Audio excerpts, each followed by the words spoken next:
Tapi kalau sudah datang saja tidak ada diskusi, itu hilang, maka tidak ada rapat lagi. Ya, kawan-kawan sekalian, saya ingin cerita sedikit.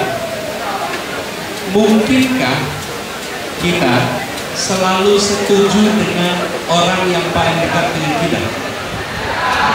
Mungkinkah? Seperti contoh, kakak adik bersama-sama terus. Mungkinkah kakak adik selalu sepakat setiap urusan seumur hidup? Suami istri. Mungkinkah suami istri selalu sepakat semua urusan sepanjang hidupnya? Kalau ada ketidaksepakatan, apakah kita langsung memutus hubungan? Coba diingat.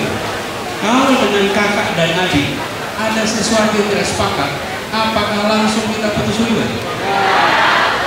Apakah langsung marah-marah? Apa yang dikerjakan?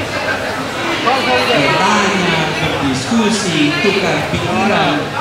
Kawan-kawan sekalian, dalam perjalanan perjuangan pasti akan ketemu situasi seperti ini.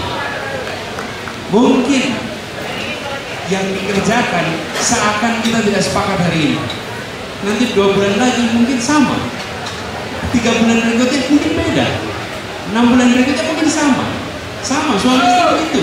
Hari ini kami mungkin sama, besok ada urusan beda, besoknya lagi ada urusan, oh sama lagi, beda lagi, sama lagi, tapi hubungan tidak diputus. Jangan sampai karena satu peristiwa yang kita tidak sepakat, kemudian hubungan diputus, kemudian interaksi berkurang. Kalau itu terjadi, maka tidak terjadi kematangan.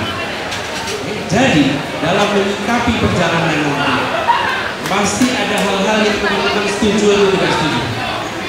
Tapi pastikan, selama masih bisa bertukar pikiran, selama masih bisa berdialog, maka kita masih selalu bisa berjalan bersama untuk perjuangan ini.